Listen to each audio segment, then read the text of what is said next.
Oke, jadi kalau di episode sebelumnya kita sudah membuat Tamiya tercepat di dunia. Nah, di episode kali ini kita akan bahas tentang cara cutting part dari Tamiyanya atau material dari Tamiyanya itu, bagian-bagian Tamiyanya yang terus terang sedikit lebih menantang. Karena di sini kita akan menggunakan end mill yang cukup kecil, yang kalau biasanya itu saya pakai mata potong dengan diameter yang cukup besar dengan diameter di atas 2,5 mm. Nah, kali ini kita akan coba menggunakan end mill dengan diameter yang sedikit lebih kecil, yaitu 1 mm, sekitar 1 mm-an. Seperti ini. Oke, jadi beberapa di antara kalian itu ada yang tanya untuk material untuk membuat Tamiyanya itu. Nah, ini untuk materialnya itu kalian bisa menggunakan PCB polos yang seperti ini. Ini tipe yang FR4 untuk PCB-nya. Agak beda sama PCB yang warnanya agak kecoklatan yang biasanya itu. Kalau yang kecoklatan itu kan Pertinak. Nah, kalau yang ini itu yang FR4. Jadi kalian usahakan cari yang FR4 seperti ini. Nah, kemudian kalian tinggal hilangin untuk lapisan tembaganya ini. Oke, kita coba hilangin aja untuk lapisan tembaganya ini. Oke, jadi untuk menghilangkan lapisan tembaga dari PCB ini kalian butuh larutan yang namanya ferrichloride. Tapi di sini saya nggak menggunakan ferrichloride karena nanti kalau tumpah ke meja itu nodanya susah banget untuk dihilangin. Jadi kali ini kita akan menggunakan larutan hidrogen peroksida yang dicampur dengan asam sulfat atau air keras.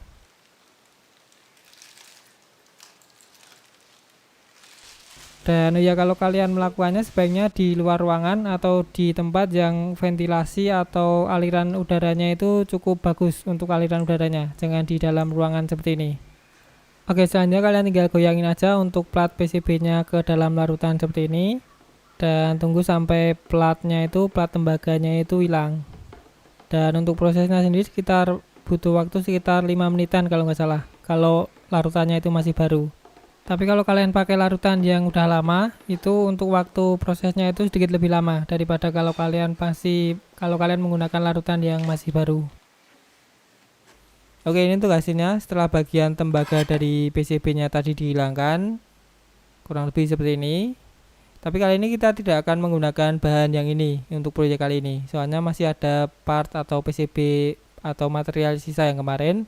Jadi untuk PCB ini kita gunakan untuk proyek yang selanjutnya aja. Enggak di video kali ini. Oke, kita lanjut aja. Nah, ini ada dua buah file. Yang pertama ini file gambar pola dari Tamiyanya. Ini untuk ekstensi filenya itu berformat SVG yang isinya gambar. Kemudian satu lagi file untuk memproses file SVG tadi ke G-code. Untuk ekstensinya itu SVF.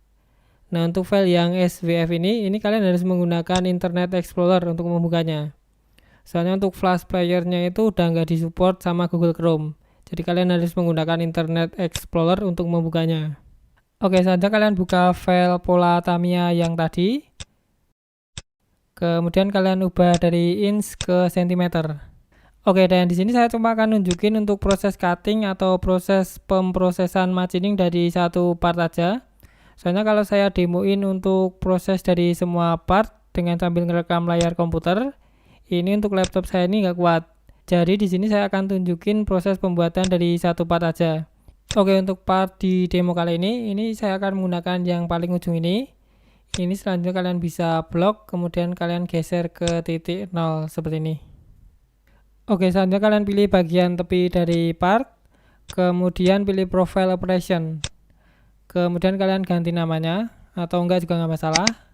Terus untuk di tool diameter, kalian ubah menjadi 1. Kemudian untuk target depth, kalian ubah menjadi -2. Terus untuk safety height tetap 15 mm. Terus step down ini 2. Nah, kemudian untuk feed rate ini kalian perlambat menjadi 200. Kalau saya itu biasanya 700 mm per menit. Tapi karena kali ini untuk toolnya itu diameternya sangat kecil, jadi kita turunin ke 200 mm per menit aja. Untuk pelunge setengahnya dari yang tadi 100 mm per menit. Kemudian pilih 2 buah lubang pada part Tamiya ini. Terus pilih profile seperti tadi. Kemudian untuk tool diameter kalian ubah menjadi 1. Terus kedalaman menjadi -2. Nah, untuk profilnya ini kalian ubah menjadi inside. karena kita akan memotong area dalam dari material, bukan area luarnya. Sementara untuk parameter yang lain masih sama seperti yang tadi, tinggal ikutin aja seperti ini. Selanjutnya klik OK. Kemudian jika sudah selesai, kalian tinggal pilih Cam, kemudian Calculate All, dan nanti akan muncul toolpad seperti ini. Dan selanjutnya kalian tinggal terusin untuk langkah seperti ini, seperti yang tadi untuk semua part yang lainnya, part sisanya.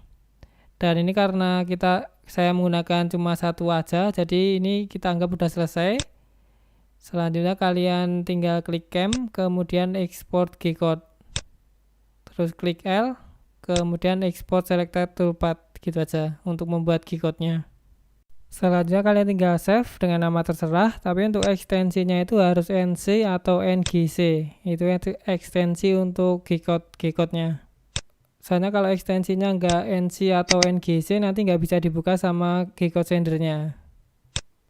Dan kurang lebih seperti ini untuk toolpad dari part Tamiya yang barusan kita buat. Selanjutnya kalian tinggal buka G-Code sender yang kalian gunakan. Kalian bisa menggunakan candle atau universal G-Code sender, terserah kalian. Kemudian kalian tinggal eksekusi file tersebut, file G-Code-nya ini.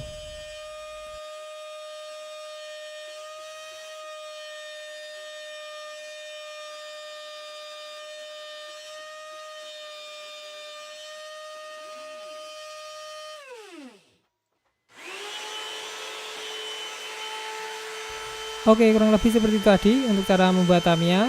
Semoga bermanfaat, dan seperti biasa, jika ada saran atau masukan, silahkan kalian tulis di kolom komentar.